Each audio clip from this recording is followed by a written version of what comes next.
So thank you all very much for attending this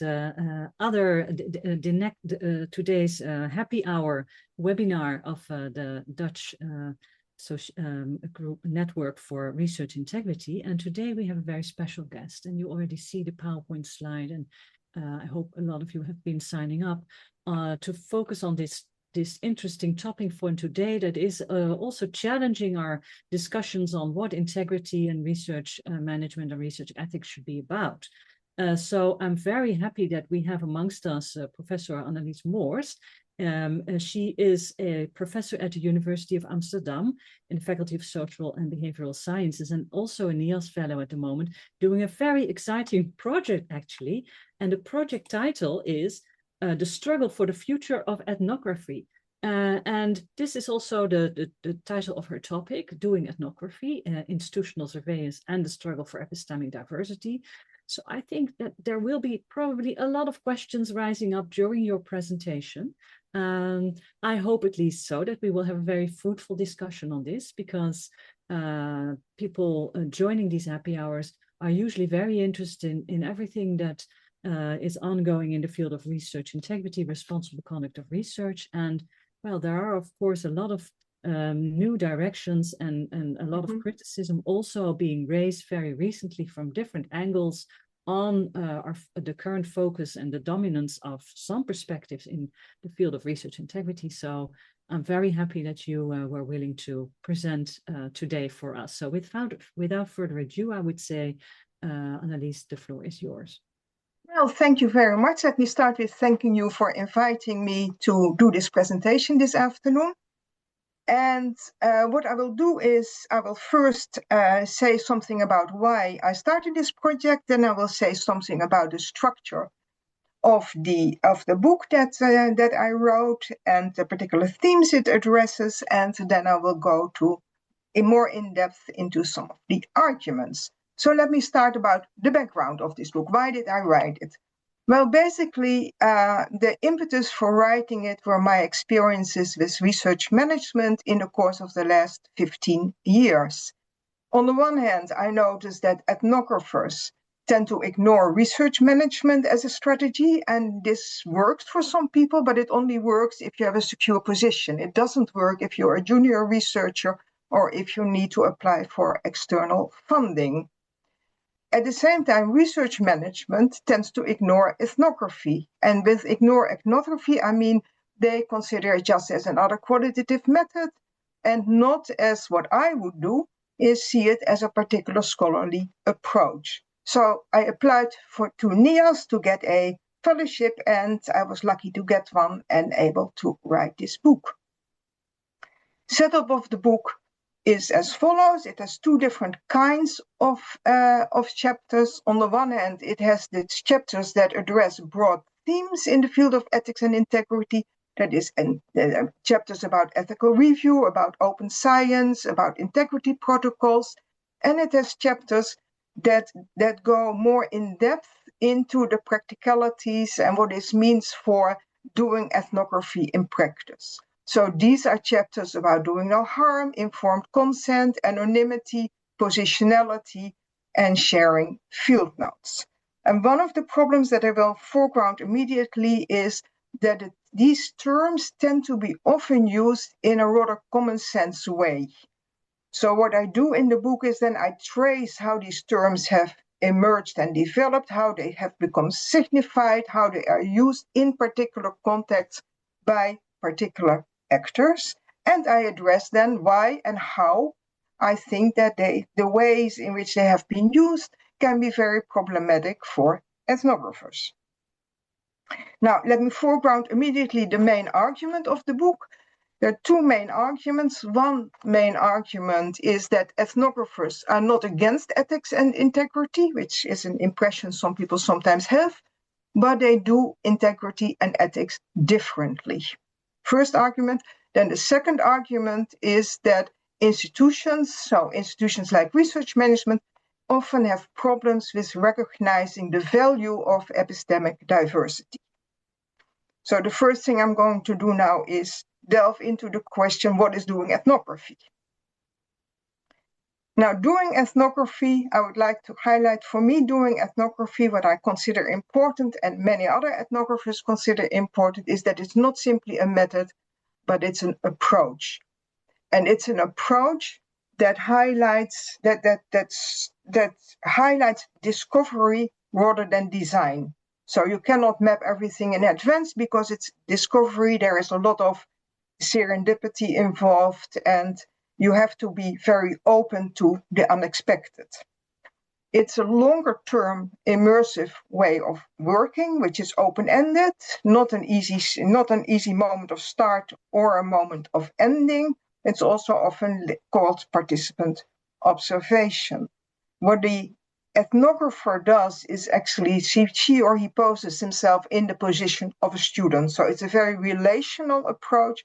It's intersubjective and iterative. I'll return to that. And we consider our interlocutors as co-producers of knowledge, and not only of empirical knowledge, but also of theoretical knowledge. So as I said already, often also the terms participant observation is used. And actually what is central is that ethnographers depend on what the field is willing to give. And that has major consequences for what ethical review means, what integrity means, and what open science can mean for ethnographers. And let me give you the example of conversations, because that is always an easy and clear way in which you can see the difference or the particularities of an ethnographic approach. If you have a design approach, then each interview is supposed to be the same. It's not affected by the answers that you get of a particular question, and it's also not supposed to be affected by the person of the interviewer. There's a separation, strong separation between collecting data and analyzing data. So you often also see that the collection of data can easily be subcontracted to other people.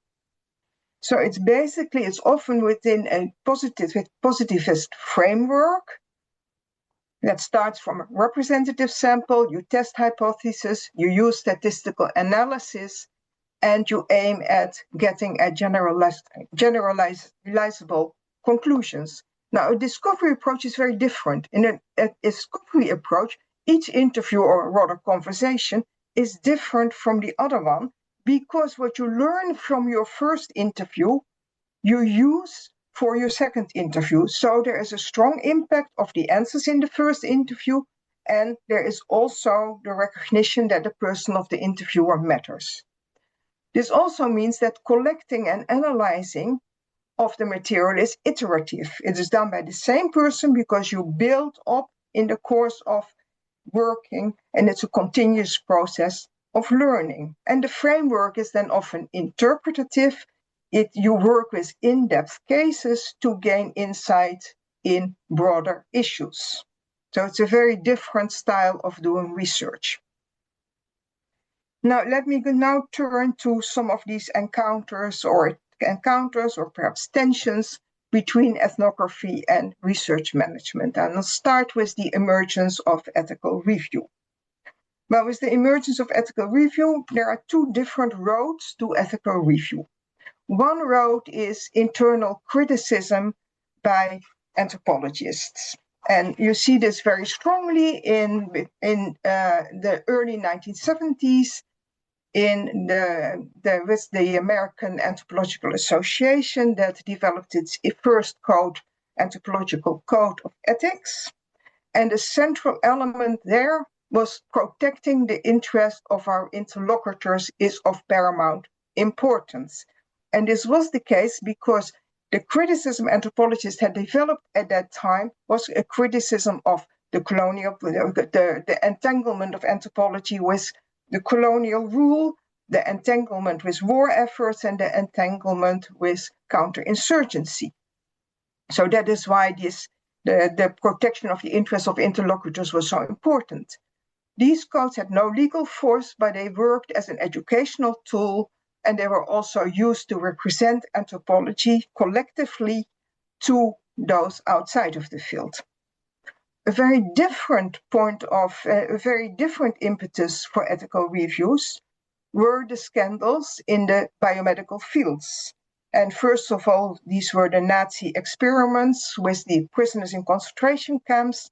And these and also other experiments and scandals led to state regulation. And state regulation then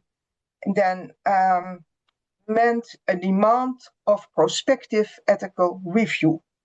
So this emerged from the problems in the biomedical field, but what happened then is that it was also imposed on ethnographers. So here we have the problem from another field that we are then in ethnography faced with. Not saying that ethnography didn't have its own problems, but they had different kinds of problems. So then take a central principle, doing no harm. This is one of the more practice-oriented chapters, doing no harm. So what does doing no harm then mean in ethnography? Well, what becomes obvious is that it is much more complex than it may at first seem. And it often poses dilemmas. And this is the case because our interlocutors may have very divergent interests. They are not a homogeneous category of people with all the same interests. So the question becomes then, who decides what is harmful and what is not? Or, pushing it a little further, doing particular kinds of verbal harm may then actually prevent physical harm to others. So this is one of the dilemmas that one may be confronted with.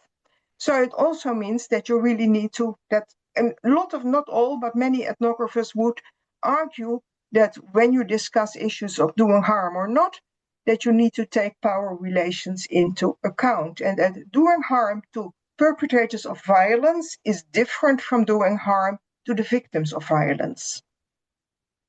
Informed consent forms are then one of the tools that are used. They originated in the legal field, again in the medical sector.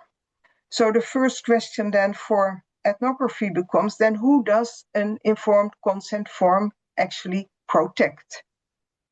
And there are many problems and dilemmas that ethnographers become confronted with then, because using an informed consent form is actually a singular event. So you have a contractual relationship at the beginning of the research, and that's it.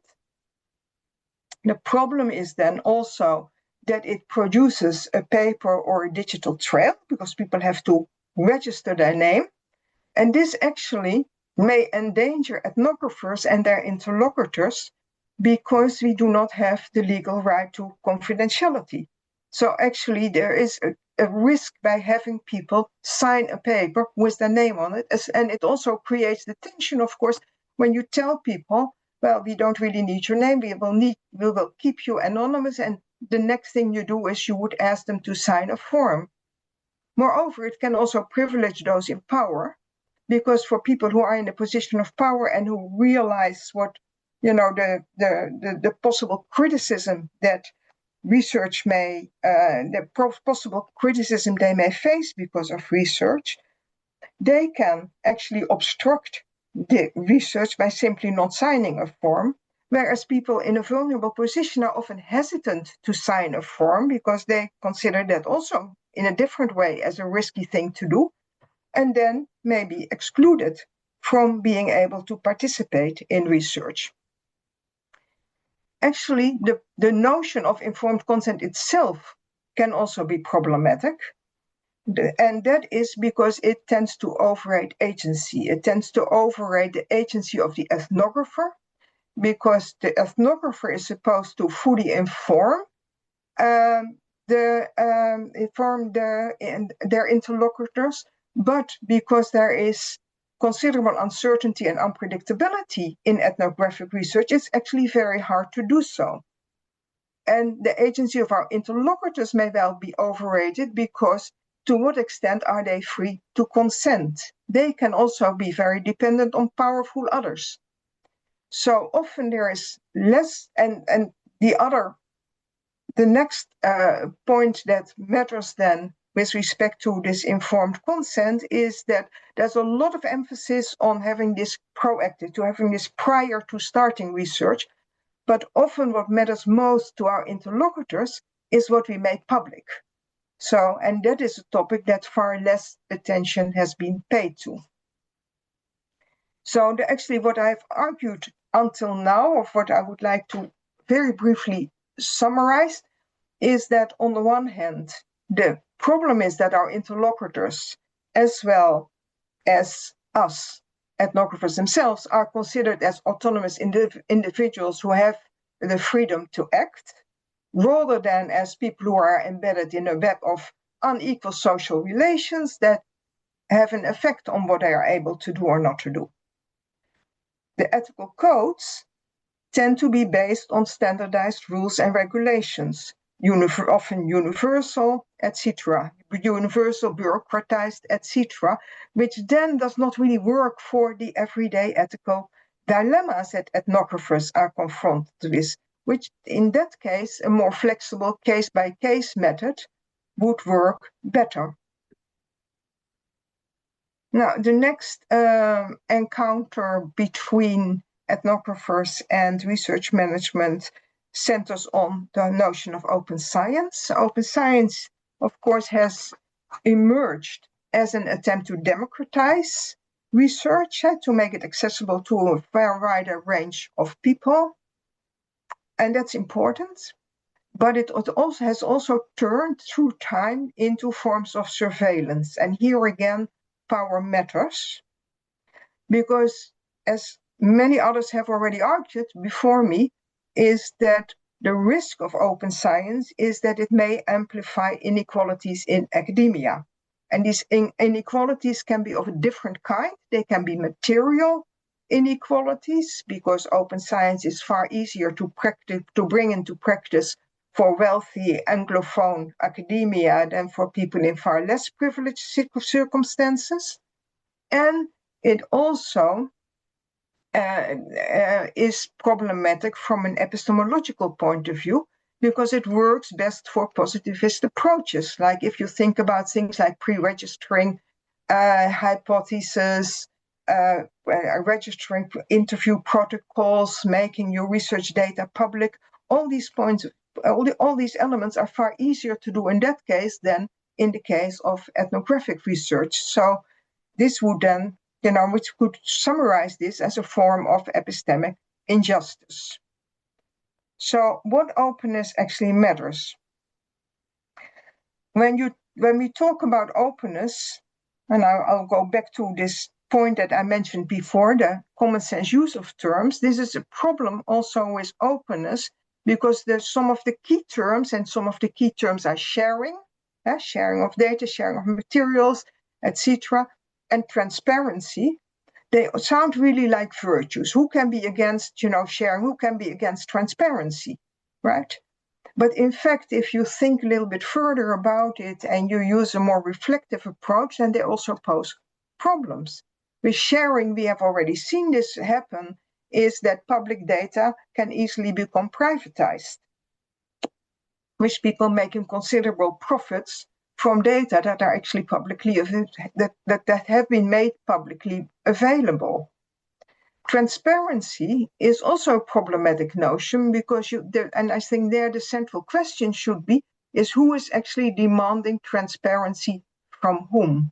And because transparency can both work as surveillance from above and a demand for accountability from below. So we see again there a dilemma. So how to deal with a notion of transparency, which is easily used simply in a very positive way. Now, ethnographers are not against openness, but they actually practice a different kind of openness. And what you see, for instance, with ethnographers is that if in their writings they are extensively explain what their motivations were to start doing a particular kind of research. They also discuss how the research question may not be suitable and how it has shifted in the course of time. They discuss how the methods worked in practice, and especially how methods did not work in practice and the problems they encounter. They discuss extensively their relationships with their interlocutors and the things that worked and did not work there. So And they do so also in a very different style of writing, because if you look at ethnographic writings, you see that already a lot of the material that would need to, what is highlighted as important to share with others, etc., is already in the ethnographic text itself. Of course, in a curated form, but so there are often long citations, long quotations from our interlocutors in the text. And all these topics I just mentioned are also often extensively written about. So it's also a very different style of presenting research. Now, integrity codes are basically developed as a solution to scandals that became public knowledge, and many of these scandals concern social psychology. There were cases of plagiarism, cases of data fabrication, which are all known to us. And the problem with these integrity codes is then that they have increased, that there is an increased emphasis on the fact that these integrity codes are to be, and I discussed especially the ones in the Netherlands with a very small, brief comparison to European codes, that they are to be valid for all fields and all disciplines. But at the same time, if you read the codes very carefully, then you can see that they have a positivist bias in them. They use terms like replication, verification, sources need to be known, preferably data are shared, made public, etc. So there are lots of elements in these integrity codes that privilege a particular way of doing research. And of course, it's not impossible for ethnographers. Ethnographers are not completely excluded, but they are included with the possibility of claiming the position of the exception. So the general rule is you make sources public and data public, and as an exception, you can claim confidentiality, for instance, but that is relegated in the codes to a footnote, rather than to include it in the code as an alternative option. You could also present it as either you, depending upon the particular circumstances or the context of your research, you either are obliged to adhere to confidentiality, or you make the data public, but then you put it on the same level. You do not propagate one particular style of doing research, and then some people can then function as an exception. There's some other issues that I will not discuss here with these integrity codes, but one thing I would like to highlight, and that is the responsibility in these integrity codes is on the individual researcher rather than on policymakers. And there are actually a lot of policies that make it harder for individual researchers to do research with integrity. And one of the examples that I present in my book are these large competitive projects, which have particular problems, which make it very difficult for ethnographers to actually do the research in the way that would be fitting to an real ethnographic approach. Coming back now again, going from the general theme of integrity to some of the elements that are often mentioned. One of them is anonymity. And with anonymity, this is also a debate about amongst ethnographers. Some ethnographers would argue they are more for the value of the right to anonymity of our interlocutors. Others would highlight that disclosure should be, that there are increased reasons to actually argue for disclosure, but what is the general agreement would be that it really depends on the research question and the positionality of our interlocutors, what would be the best way to work. Now, anonymity is often seen as a problem for research management, and with anonymity, I mean that we also are not obliged to register the names of our interlocutors. Also not, it's not simply about publishing them, it's also simply about the process of registration.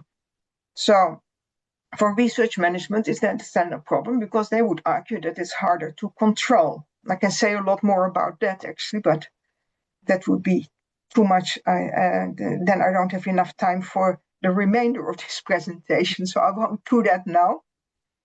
Other issue is positionality. And positionality is now one of the topics that ethnographers pay a lot of attention to. And we all speak from a particular position. It's a sort of very general tenet in ethnographic research. It's very widely recognized. It's also, we write a lot about how our own positionality may have influenced the research process and the research results. So that is something that ethnographers pay a lot of attention to. But we have to be careful again, because the problem, it can also become problematic when it becomes simply a form of identity politics of, ticking boxes of race, gender, etc. And especially when it becomes imposed on researchers. And that also happens sometimes in integrity cases. Now, sharing field notes, that is, I think, the last concrete point I'm discussing.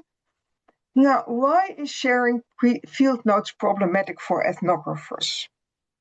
I think that one of the main reasons to find this problematic is that it misrecognizes what the function of field notes is for ethnographers, and that is basically that it works as a memory trigger, which then means that the way you write your field notes depends also upon your experiential knowledge, because some of your experimental knowledge you will not write down, because you write down which sort of things are important for which you experienced during your field work. So another issue is that field notes, basically the strengths and the importance of field notes is in their detailed description, so it becomes impossible to anonymize them. So this would in itself already make it highly problematic to publish field notes. They would be always curated and they would never be, primary sources. If people would know, because you would need to ask people's permission to do so. So this then may affect what people may tell us, because they have then the sense that they talk to a general public, rather than to a hopefully trusted person. And there are basically two reasons why sharing field notes is deemed valuable. One reason is a positive reason, that is that you help others. If you share your field notes, then others can benefit from it. But the problem there is that, as I said, experimental knowledge matters. So what I would write down in my field notes would not necessarily be the same that another ethnographer would write down who has a very different background. So sharing publicly wouldn't work, but what then would work is if you do it selectively and on a person-to-person basis, because then you can discuss this and talk about it, right? And you can also take away misconceptions. There can also be a negative impetus, and that is control. The idea that we need field notes, we need to make field notes public so we can control whether this ethnographer actually did a research, or whether the conclusions drawn fit with the research material. I think that is really a rather naive point of view, because of course field notes you can easily discard part of the field notes or adapt them to desirable research if you are that type of a researcher. So different kinds of solutions to that would be preferable. And one of the ways, what I always say to my PhD students, or what I always try to push them to suggest them to do, is to have a local presentation of their research material, so they don't just come back to the University of Amsterdam and do a presentation there, but they also do presentations of the research material in a location that is close to where they have done the research, because that is actually, now there are lots of reasons to do that. One of the reasons it would also work to have a stronger sense of the quality of the research material. The last chapter in the book is about academic freedom. And academic freedom, there's a lot to say about it. I just want to say a few things. One is that, of course, all researchers need funding, secure employment, and protection from harassment to be able to exercise their academic freedom. But there are some things that are specific for ethnographers, or where ethnographers are often confronted with. One is that there's often a misunderstanding that because we try to understand phenomena that are or that seem unfamiliar, that is seen as then condoning them. So the conflation of understanding with condoning, which leads to misunderstandings there.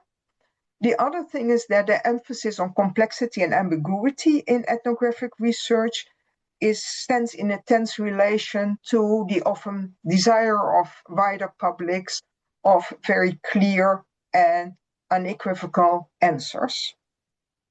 And the main point actually for this talk would be that our academic freedom is actually in some ways restricted because of the failure of research management to recognize and value epistemic diversity.